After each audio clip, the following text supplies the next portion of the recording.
बिस्मिल्लाहिर्रहमानिर्रहीम। अस्सलाम वालेकुम। कैसे हैं स्टूडेंट्स आप सब। अच्छा, पंजाब बोर्ड की जो एक्सरसाइज चैप्टर नंबर 1 है उसकी एक्सरसाइज 1.1 का क्वेश्चन नंबर 1 और 2 मैंने लास्ट वीडियो में करवाई थी। अभी इसका क्वेश्चन नंबर 3 है जो कि लास्ट क्वेश्चन है। इसके बाद हम एक्सरसाइज 1.2 की तरफ चलेंगे। तो इसमें आप देखें, अपनी बुक्स में देखें क्वेश्चन को, find the value of A B C D which satisfy the matrix equation. ठीक है, यानी कि हमने इसमें ए बी, यहाँ पे सी और यहाँ पे डी गिवन है और इनकी वैल्यूज़ जो है वो हमने फाइंड आउट करनी है और ये शो करना है कि दोनों मैट्रिसेस की वैल्यूज़ जो है वो इक्वल हैं।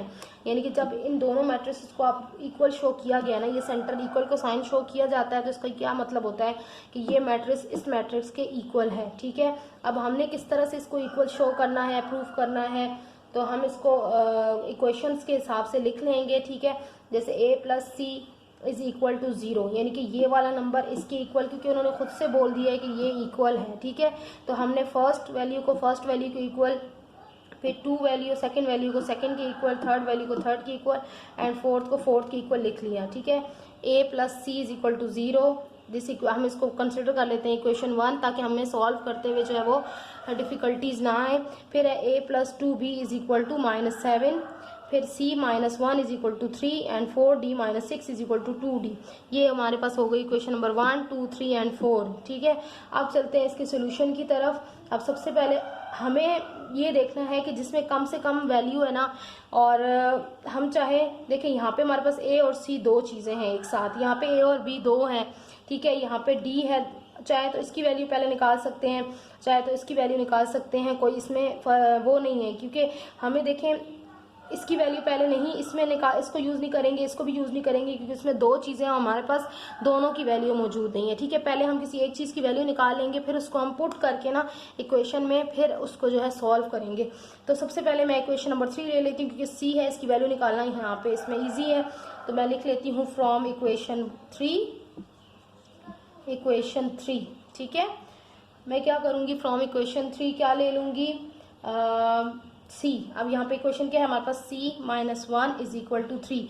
अब यहाँ से मैंने c की वैल्यू निकालनी है। ठीक है, तो c की वैल्यू किस तरह से निकलती है, आपको पता है कि जिसकी वैल्यू निकालनी होती है ना, उसको एक इक्वल के एक साइड पर बिल्कुल अकेला छोड़ना होता है। ठीक है, अब यहाँ पे c के साथ -1 है, तो इसको क्या करना है, -1 को मैंने दूसरी तरफ लेके जाना है ताकि c अकेला रह जाए और c की वैल्यू निकल आए।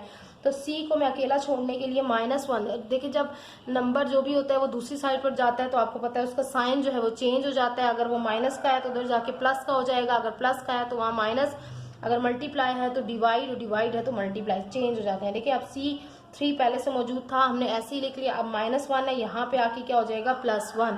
ठीक है, तो अब शो कर रही हूँ यहाँ पे कि C इज इक्वल टू 3 + 1 कितना हो गया, 4। तो C की वैल्यू हमारे पास आ गई 4। ठीक है, क्योंकि c अकेला है, वैल्यू निकल आएगी। अब इसी तरह हम इस c की वैल्यू हमारे पास आ गई। अब हम किसी भी इक्वेशन को यूज कर सकते हैं जिसमें c है, उसको पुट करके, अब यहाँ पे दे a प्लस सी है, अब यहाँ पे हम c की वैल्यू पुट करके तो a की वैल्यू निकाल सकते हैं।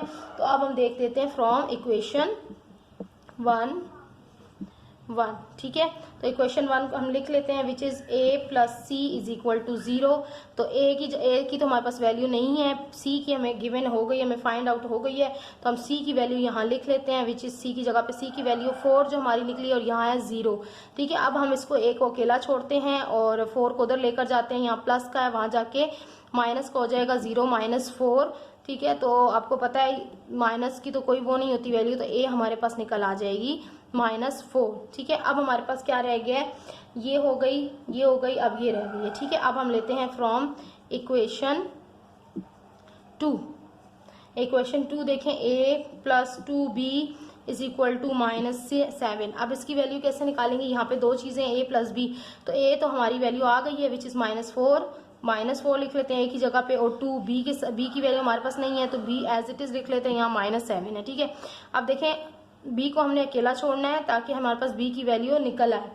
अब हम क्या करेंगे, आहिस्ता आहिस्ता इन चीज़ों को उधर लेकर जाएंगे। पहले हम 4 को उधर लेकर जाते हैं, 4 माइनस का है, यहाँ जाकर क्या हो जाएगा, प्लस का। ठीक है, प्लस का 4 हो जाएगा। अब यहाँ पे देखें, अब 2b -7 + 4 कितना हो गया, -3 हो गया।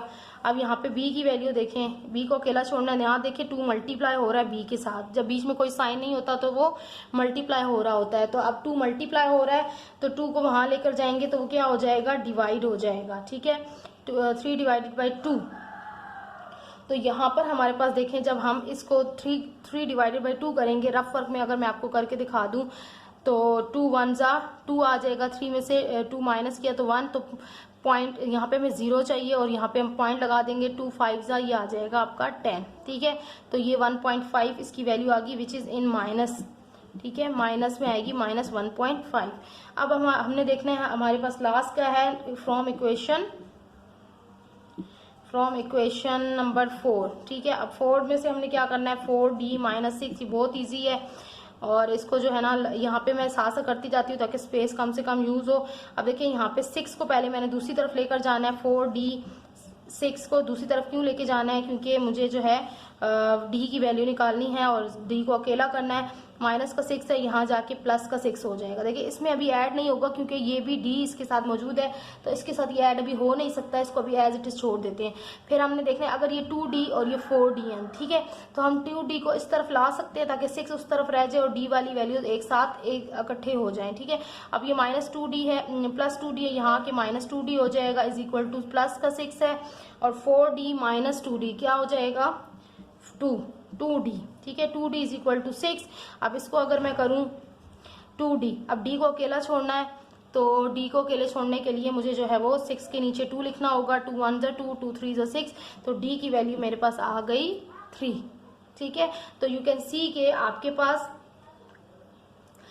पास जो है वो यहाँ पे हमें d को इस तरफ लेके जाने की नीड नहीं थी, ठीक है, नहीं सॉरी, डी की वैल्यू हमारे पास 3 आ गई, इट्स ओके, डी की वैल्यू हमारे पास आ गई 3। तो अब आप देख सकते हैं कि हमारे पास जो है वो क्वेश्चंस ये सॉल्व हो चुके हैं, हमने वैल्यूज़ निकाल ली हैं, ए की भी, बी की भी, सी डी सबकी वैल्यूज़ हमने निकाल ली हैं। तो आई होप आपको ये क्वेश्चन समझ में आ गया होगा। अभी इसी के अंदर हम चलते हैं, इसी वीडियो के अंदर, क्योंकि वीडियो अभी मेरे पास ये शॉर्ट है, तो एक्सरसाइज नंबर 1.2 की तरफ चलते हैं, जिसमें सबसे पहले तो आपको ये पता होना चाहिए कि आपके जो है मैट्रिसेस कौन कौन से हैं। आपको पता होनी चाहिए कि आप मैट्रिसेस के बारे में पता होना चाहिए, मैट्रिसेस कौन कौन सी टाइप्स होती हैं मैट्रिसेस की, ठीक है। तो सबसे पहला आपके पास क्वेश्चन है, from the following matrices identify unit matrix, row matrices, column matrices and null matrices, ठीक है। पहले तो या तो मैं आपको सारे मैट्रिसेस एक साथ समझा दूं, लेकिन मुझे ये चीज़ अच्छी नहीं लगती क्योंकि बच्चे क्या होते हैं फिर पीछे की चीज़ भूल जाते हैं, क्वेश्चन सॉल्व करते हुए बार बार उन्हें पीछे पलट के देखना पड़ता है कि ये कौन सा मैट्रिक्स है, ये कौन सी प्रॉपर्टी है। तो इसके लिए मेरा ये रूल है कि मैं क्वेश्चन के हिसाब से साथ साथ जो है वो उनके रूल्स और रेगुलेशन समझाती जाती हूँ। तो अब चलते हैं क्वेश्चन नंबर 1 का। सबसे पहले क्वेश्चन नंबर 1 आप लोग गौर से रीड कर लें कि आपने मैट्रिसेस शो करने हैं कि नल मैट्रिक्स कौन सा है। हम यहाँ पे लिख लेते हैं पहले कि कौन कौन से मैट्रिसेस के बारे में बताना है, ठीक है। यूनिट, ठीक है, यूनिट मैट्रिक्स, ठीक है, यूनिट मैट्रिसेस या इसको आइडेंटिटी मैट्रिक्स भी कहते हैं। और उसके बाद हमारे पास है रो मैट्रिसेस, फिर हमारे पास है आपने बताना है कॉलम मैट्रिसेस, और फिर आपने बताना है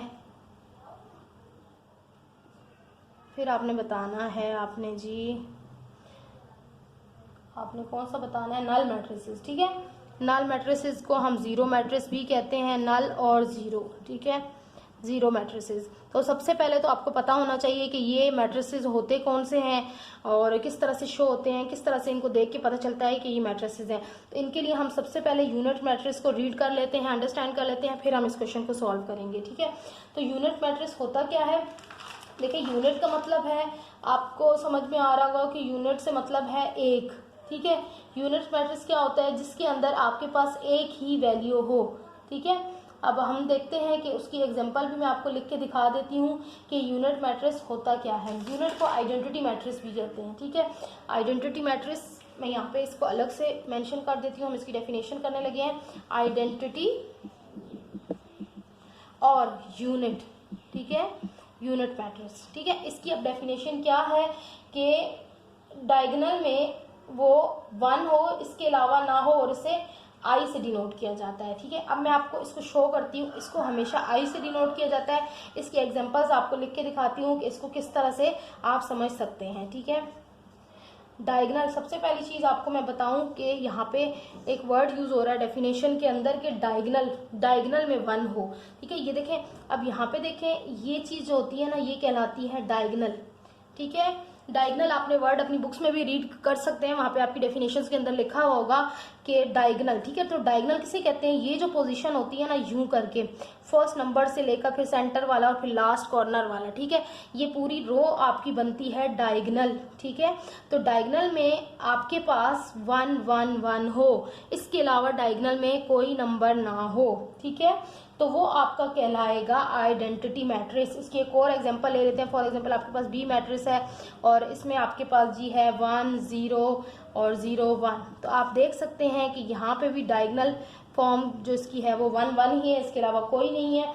तो अब फॉर एग्जांपल एक और इसकी एग्जांपल देख लेते हैं। फॉर एग्जांपल ये सी मैट्रिक्स है, ठीक है, और इसमें एक अकेला नंबर है, अकेला 1 है, तो ये भी आपका आइडेंटिटी मैट्रिक्स होगा, ठीक है। आइडेंटिटी मैट्रिक्स को हमेशा आई से डिनोट किया जाता है, ठीक है। ये भी आइडेंटिटी मैट्रिक्स है और ये भी आइडेंटिटी मैट्रिक्स है, या यूनिट भी कहते हैं, यूनिट या आइडेंटिटी मैट्रिक्स कुछ भी कह सकते हैं।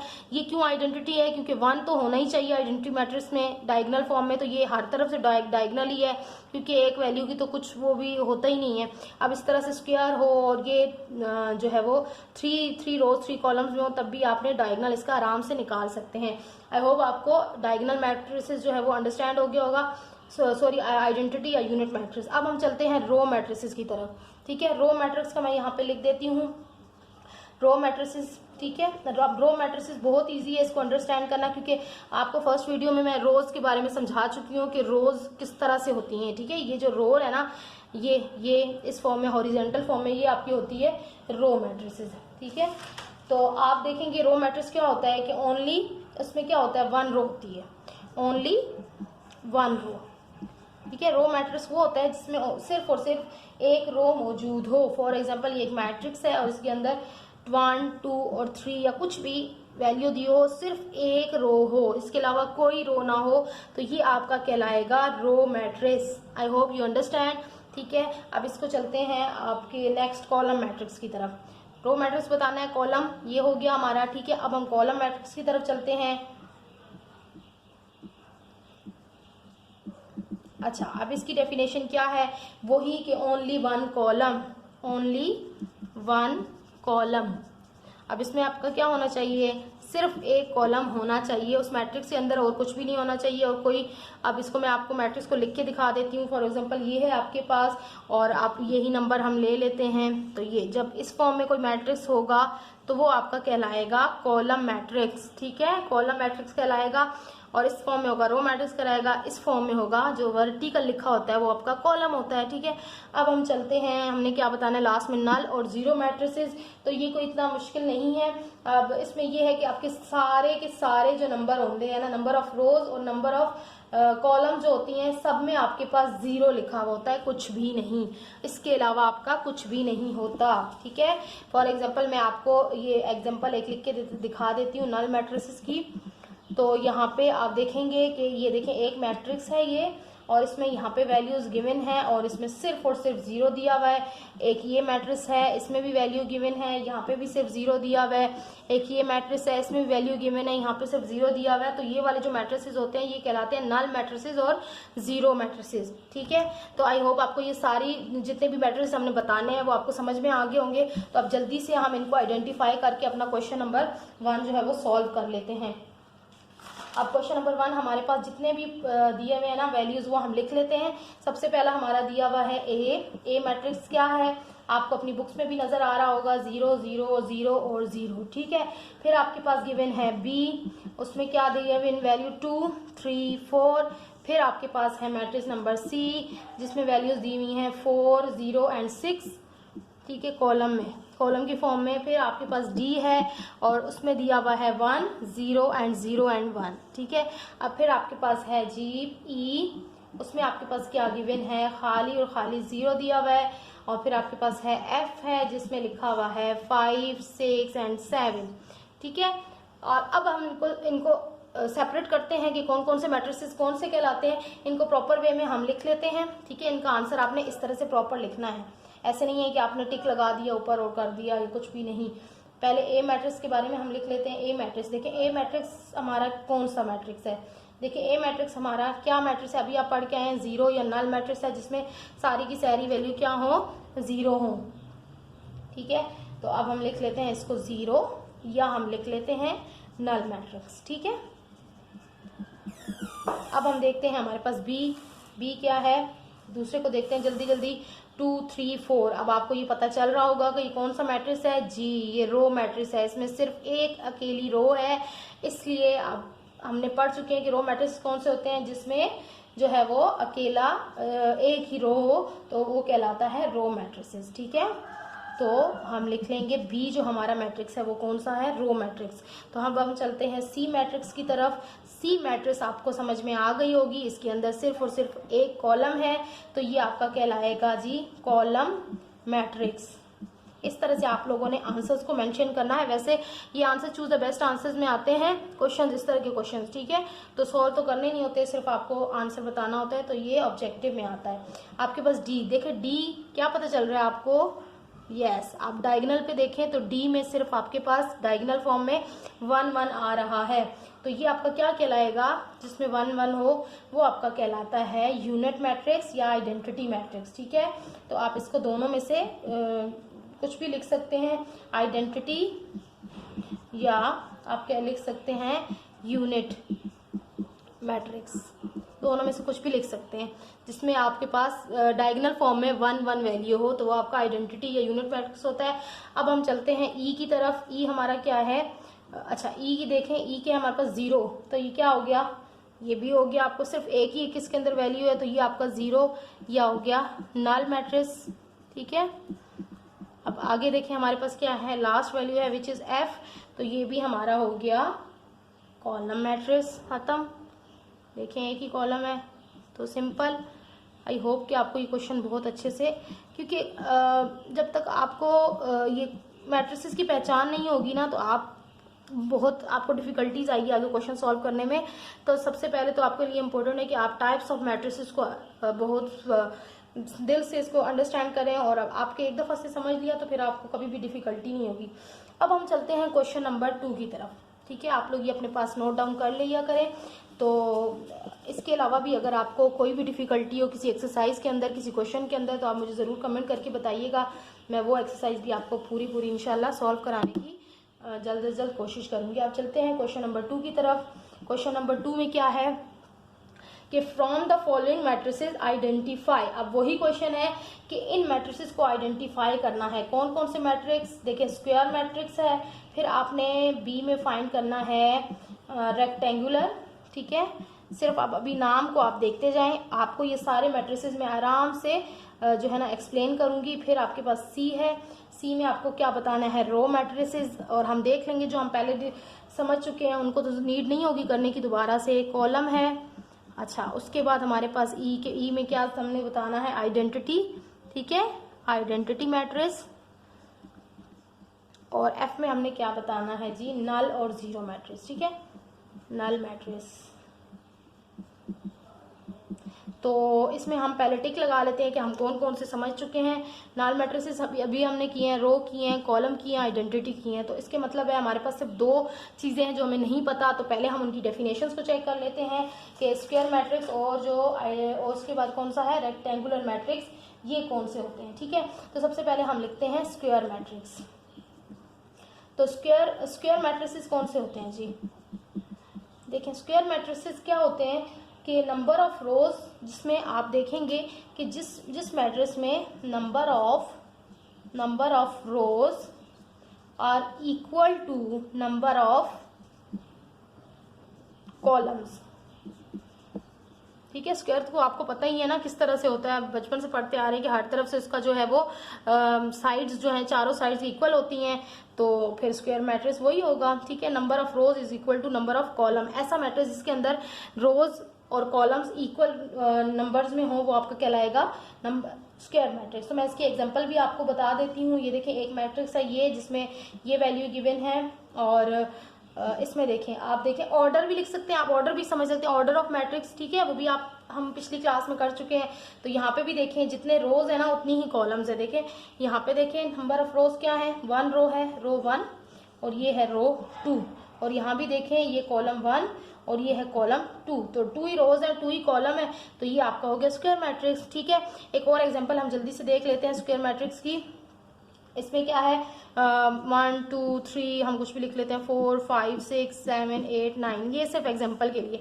अब जिसमें देखें यहाँ पे भी ये भी एक स्क्वायर मैट्रिक्स है, क्यों? क्योंकि इसमें नंबर ऑफ रोज देखें, ये R1 है, ये R2 है और ये R3 है, 3 रोज हैं। अब देखते हैं कॉलम कितने हैं, C1 C2 एंड C3, तो 3 ही कॉलम्स है, 3 ही रोज हैं।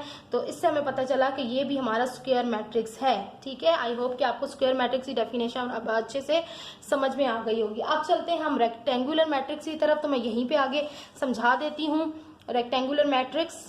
अब रेक्टेंगुलर आपको नाम से समझ में आना चाहिए कि रेक्टेंगुलर शेप वाला, ठीक है, जिस तरह हम बच्चों को सिखा रहे होते हैं कि रेक्टेंगुलर शेप कौन सी होती है, तो आप उसको समझ सकते हैं रेक्टेंगुलर शेप को। अब रेक्टेंगुलर शेप में क्या होता है, नंबर ऑफ रोज, ऐसा मैट्रिक्स जिसमें number of rows are not equal to number of columns. ठीक है, यानी कि नंबर ऑफ रोज और नंबर ऑफ कॉलम्स बराबर नहीं होते। और इसी तरह आप शेप भी देख सकते हैं। देखिए फॉर एग्जांपल ये एक रेक्टेंगुलर है, इसमें आपको पता है साइड्स और जो है ये इक्वल नहीं होती हैं। तो इसी तरह के जो मैट्रिसेस होंगे वो भी रेक्टेंगुलर मैट्रिक्स होंगे जिसमें नंबर ऑफ रोज और नंबर ऑफ कॉलम्स इक्वल नहीं होंगे। तो एग्जाम्पल देख लेते हैं इसको, आप इसमें से आपको ज्यादा अच्छे से समझ में आ जाएगा। फॉर एग्जाम्पल आपके पास है एक मैट्रिक्स है ये, ठीक है, ये आपके पास 1 2 3 4 5 6, ये मैं कोई भी वैल्यू लिख लेती हूँ ताकि जल्दी जल्दी से हमारा, आपको एग्जांपल ही देनी है सिर्फ। देखें यहाँ पे, देखें आप रोज और कॉलम्स भी हम चेक कर लेते हैं। ये रो नंबर 1, रो नंबर 2 और रो नंबर 3। अब कॉलम चेक कर लेते हैं, कॉलम 1 और कॉलम 2। आप देख सकते हैं कि नंबर ऑफ रोज और नंबर ऑफ कॉलम्स इक्वल नहीं है, 3 रोज हैं और 2 जो है वो कॉलम है। तो ये एक रेक्टेंगुलर मैट्रिक्स हो गया। ठीक है, एक और रेक्टेंगुलर मैट्रिक्स को देख लेते हैं जल्दी से। फॉर एग्जांपल ये बी मैट्रिक्स है और इसमें वैल्यू गिवन है ABCDEF, इस फॉर्म में लिखा हुआ है। तो तब भी आप देख सकते हैं कितनी रोज हैं, एक रो 1 है, ये रो 2 है, कॉलम कितने हैं, C1 C2 और C3। यहाँ कॉलम 3 हो गए और रोज 2 हो गई, और यहाँ पे रोज 3 थी, कॉलम 2 हो गए। तो तब भी ये रेक्टेंगुलर मैट्रिक्स है क्योंकि नंबर ऑफ रोज और number of columns are not equal. तो ये इसकी शर्त है कि रेक्टेंगुलर मैट्रिक्स वो होते हैं जिसमें नंबर ऑफ रोज और नंबर ऑफ कॉलम्स इक्वल ना हो। तो आई होप आपको ये बात समझ में आ गई होगी, नंबर ऑफ सारे कॉलम्स का पता चल गया होगा। अब जल्दी से हम इनको आइडेंटिफाई कर लेते हैं अपने क्वेश्चन में। तो हमारा क्वेश्चन क्या है, अब देखें क्वेश्चन, हम जल्दी जल्दी से ये सारे मैट्रिसेस, अगर मैं आपको यहाँ पे ना शो करूँ तो आप अपनी बुक से देख लें कि मैट्रिसेस जो है वो, या मैं आपको जल्दी जल्दी से लिखवा देती हूँ ताकि आप कहीं कंफ्यूजन ना हो। मैट्रिक्स नंबर 1 है हमारा 8 2 7 12 0 4। ठीक है, फिर मैट्रिक्स नंबर 2 है हमारा 3 0 1। फिर मैट्रिक्स नंबर जो 3 है वो हमारा है 6 4 3 -2। कभी कभी ऐसा होता है बच्चे बुक्स लिए बगैर जो है वो सॉल्व कर रहे होते हैं, तो इसमें उनको क्वेश्चन भी ज़रा लिखा हुआ हो तो अच्छी बात होती है। फिर 4, और फिर हमारे पास है मैट्रिक्स नंबर 5, यहाँ पे लिख लेती हूँ, जिसमें है वैल्यू कुछ इस तरह से है 1 3 5 2 4 6। इसके साथ मैं ये कहूँगी कि अगर आपको इस चैनल से कुछ सीखने को मिल रहा हो, क्योंकि हमारा यही पर्पज़ है कि बच्चों को फ्री ऑफ कॉस्ट एजुकेशन जो है वो प्रोवाइड की जाए, क्योंकि जो बच्चे ट्यूशन स्कूल्स के बाद फिर ट्यूशन्स को अफोर्ड नहीं कर सकते तो वो बच्चे यहाँ से जो है वो गाइडलाइन ले सकें अपनी। और इसके अलावा अगर आपको कोई भी एक्सरसाइज जो है वो समझ में ना आ रही हो, मैथ्स की, उर्दू की, इस्लामियात में कोई सब्जेक्ट, केमिस्ट्री फिजिक्स, कुछ भी आप मुझे कहेंगे तो मैं इंशाल्लाह वो ज़रूर अपलोड करने की पूरी और आपकी हेल्प करने की, आपको गाइड करने की कोशिश करूंगी। तो उसके लिए आप जो है चैनल को ज़रूर सब्सक्राइब कर लें, बेल आइकन को प्रेस करें ताकि आपको मेरी सारी जो भी नई आने वाली वीडियो है वो सबसे पहले मिल सके। तो और वीडियो को लाइक ज़रूर कीजिएगा, इससे हमें मोटिवेशन मिलती है कि हम और इसी तरह की मज़ीद वीडियोस जो है वो बना सकें, क्योंकि ये और अपने फ्रेंड्स के साथ भी शेयर करें ताकि वो भी इससे जो है वो फ़ायदा हासिल कर सकें। ठीक है, तो अब आप जल्दी जल्दी से हम इन मैट्रिसेस को, पहले हम मैट्रिसेस कौन कौन से हमने बताने थे, कौन कौन से, तो हम उनके नाम लिख लेते हैं। ठीक है, तो हमने बताना था कि स्क्वायर मैट्रिक्स कौन सा है, तो हम स्क्वायर मैट्रिक्स लिख लेते हैं, स्क्वायर मैट्रिक्स। ठीक है, फिर हम लिख लेते हैं, हमने क्या बताना था, रेक्टेंगुलर मैट्रिक्स कौन सा है, तो रेक्टेंगुलर मैट्रिक्स लिख लेते हैं। जल्दी जल्दी से, राइटिंग थोड़ी क्लीन नहीं आती क्योंकि मैं चाहती हूँ वीडियो भी लंबी ना बने और आपको चीज़ें भी समझ में आ जाएं। तो अब हम लिख लेते हैं रो मैट्रिक्स। ठीक है, अब फिर हम लिख लेते हैं, हमने क्या बताना था, कॉलम मैट्रिक्स, और फिर हमने बताना है जी लास्ट में जो आइडेंटिटी मैट्रिक्स, आइडेंटिटी मैट्रिक्स, और फिर आपको बताना है लास्ट में, जो मैं यहाँ लिख लूँगी कहीं क्योंकि यहाँ पे मुझे नहीं लगता कि आपको नज़र आएगा, और ये लास्ट में आपको बताना है जी नल मैट्रिक्स, जो आपको पता ही होगा। ठीक है, तो आप देखें, अब जल्दी जल्दी से हम मैट्रिक्स को चूज करते हैं। स्क्वायर मैट्रिक्स सबसे पहले ढूंढे जी, स्क्वायर मैट्रिक्स कहाँ है, नंबर ऑफ रोज और नंबर ऑफ कॉलम इक्वल होने चाहिए, नंबर ऑफ रोज और नंबर ऑफ कॉलम्स इक्वल होने चाहिए। तो सबसे पहले तो ये हो गया नंबर 3, मैट्रिक्स नंबर 3, ये हमारा नंबर ऑफ रोज और नंबर ऑफ कॉलम जो है वो इक्वल है, तो ये हमारा हो गया स्क्वायर मैट्रिक्स। और भी हम देख सकते हैं कि कहीं पे और स्क्वायर मैट्रिक्स, जी ये स्क्वायर मैट्रिक्स है नंबर 8 पे, नंबर 4 भी हमारा स्क्वायर मैट्रिक्स भी बन रहा है। ठीक है, 4 भी हमारा स्क्वायर मैट्रिक्स है। और फिर उसके बाद आप देखें 8 क्योंकि इसमें number of number of column और रोज जो है वो 3 ही है, तो ये भी हमारा बनेगा स्क्वायर मैट्रिक्स। ठीक है, तो ये सारे हम मैट्रिसेस के नेम इस तरह से मेंशन कर लेंगे। अब हम ढूंढते हैं रेक्टेंगुलर मैट्रिक्स। तो रेक्टेंगुलर मैट्रिक्स आप देखें, हमने क्या डेफिनेशन पढ़ी थी कि number of rows are not equal to number of columns.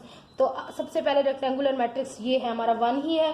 देखिए यहाँ पे क्योंकि नंबर ऑफ रोज जो हमारी है वो 2 है और नंबर ऑफ कॉलम्स हमारे 3 हैं। फिर हमारे पास है रेक्टेंगुलर मैट्रिक्स, देखें कहाँ है जी, जो हो गए हैं उनको टिक लगाते जाते हैं। ये चलें, अब ये देखें, ये भी हमारा रेक्टेंगुलर मैट्रिक्स है नंबर 5, क्योंकि नंबर ऑफ रोज और नंबर ऑफ कॉलम्स जो है वो अलग अलग है, 3 रोज हैं और 2 कॉलम्स है। और आप देखें नंबर ऑफ आई थिंक यही है, नहीं अच्छा, उसके अलावा हमारा 2, ये भी एक रेक्टेंगुलर मैट्रिक्स है, क्योंकि दूसरे हिसाब से देखें तो इसमें नंबर ऑफ रोज और नंबर ऑफ कॉलम डिफरेंट है, तो मैट्रिक्स नंबर 2 भी हमारा जो है वो रेक्टेंगुलर होगा। फिर अगर आप देखें एक हिसाब से होगा, और कभी ये कॉलम भी बनता है, कॉलम मैट्रिक्स भी बनता है, क्योंकि कॉलम मैट्रिक्स में सिर्फ एक ही जो है ना वो कॉलम होता है ना, तो उस हिसाब से भी हम इसको लिख सकते हैं। एक तो हमारा हो गया 1, और फिर हमारा हो गया जी रेक्टेंगुलर मैट्रिक्स में क्या आ गया हमारा 5 हो गया, 7 हो गया, 2 हो गया, 5 हो गया, 1 हो गया, 2 हो गया। और हमारे रेक्टेंगुलर मैट्रिक्स कौन से हो सकते हैं, 5 भी हो गया, और ये भी हो सकता है रेक्टेंगुलर मैट्रिक्स 6, क्योंकि 6 में भी नंबर ऑफ रोज और नंबर ऑफ, हम डेफिनेशन को देखेंगे। ठीक है, नंबर ऑफ रोज और नंबर ऑफ कॉलम्स इक्वल नहीं होने चाहिए, वो हमारा ये मैट्रिक्स होगा। ठीक है, और फिर हमारा नंबर 7 भी हमारा इसी डेफिनेशन में पूरा उतर रहा है। ठीक है, कि number of rows are not equal to number of columns, तो नंबर 7 भी हो रहा है।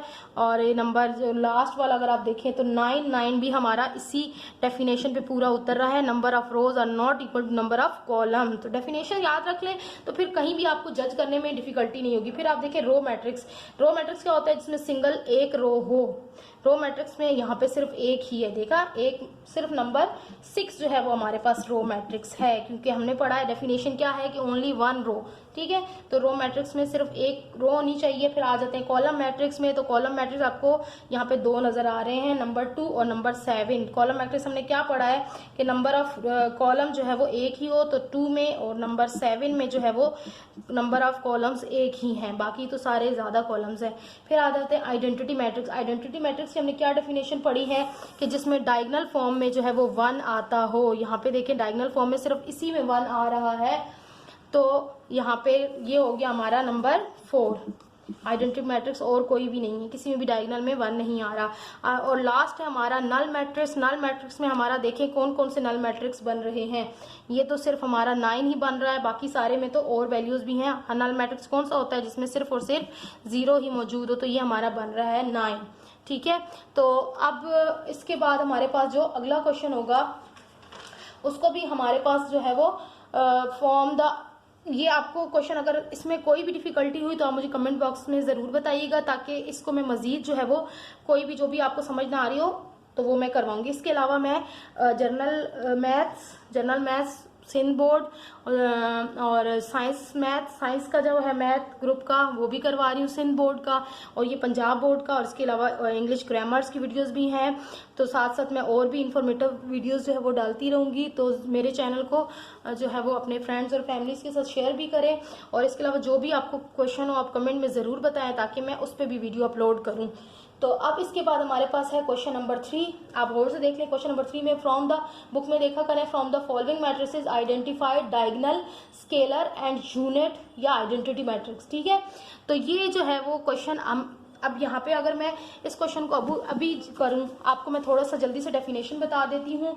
इसमें आपको आइडेंटिटी मैट्रिक्स पता चल गया, स्केल आपको यूनिट मैट्रिक्स का पता है, सिर्फ आपको बताना है डायगोनल। ठीक है, डायगोनल के बारे में बताना है और आपके पास दूसरा है स्केलर के बारे में आपको पता होना चाहिए। ठीक है, तो डायगोनल आपको जो है वो मैं जल्दी डेफिनेशन बता देती हूँ उसके। अच्छा, डायगोनल मैट्रिक्स और स्केलर मैट्रिक्स ये थोड़ा लॉन्ग डेफिनेशंस में आएंगे। ठीक है, लेकिन इनकी मैं डेफिनेशन आपको नहीं बता रही हूँ, सिर्फ मैं आपको जो है वो थोड़ा सा ये लिख के बता देती हूँ कि इस फॉर्म में वैल्यूज जो है वो बाकी 0 हों। ठीक है, 1 0 0 ये मैं आपको लिख के बताऊंगी, लेकिन नेक्स्ट वीडियो में ये मैं क्वेश्चन आपको सॉल्व करवाऊंगी। तो इस क्वेश्चन के सोल्यूशन के लिए नेक्स्ट वीडियो जरूर देखिएगा। देखिए यहाँ पर ये डायगोनल मैट्रिक्स थोड़ी सी डेफिनेशन बता रही, वो होता है जिसकी ये वैल्यूज तो कोई एक वैल्यू इसमें से जो है वो 0 ना हो। ठीक है, बाकी सारी ये जो इधर और इधर की जितनी भी वैल्यू ये 0 हो। ठीक है, मैं आपको सिंपल डेफिनेशन बता रही हूँ ताकि आप इसको जल्दी से समझ जाएं, क्योंकि इसकी थोड़ी डेफिनेशन बहुत लंबी हो जाती है, लेकिन मैंने आपको आसान अल्फाज में बता दिया कि यहाँ पर जो डायगोनल फॉर्म में जो है ना, डायगोनल फॉर्म में आपको पहले ही बता चुकी हूँ ये होती है। डायगोनल फॉर्म में कहीं पे एक नंबर होना चाहिए, 0 ना हो। ठीक है, 0 हो लेकिन पूरा हर जगह 0 ना हो, तो इसके अलावा हर जगह 0 हो। ये सारे जैसे 0 हैं, ये सारे 0 हैं, तो ये 0 होना जरूरी है। और यहाँ पे कोई एक वैल्यू उसकी 0 के अलावा भी हो, तो यहाँ पे तो तीनों वैल्यू 0 के अलावा है, लेकिन ये और ये वैल्यू 0 होना जरूरी है। तो ये ठीक है डायगोनल मैट्रिक्स है। अब इसमें क्या होता है, पहली शर्त के मुताबिक जो होता है डायगोनल में कोई एक नंबर हो और दूसरा जो होता है वो नॉन जीरो, सब बाकी ये तो आपको पता चल गया डायगोनल मैट्रिक्स का। ठीक है, और नेक्स्ट इसकी देखने के लिए ज़रूर देखिएगा। इजाज़त चाहती हूँ, अगली वीडियो ज़रूर देखिएगा। अल्लाह हाफिज़।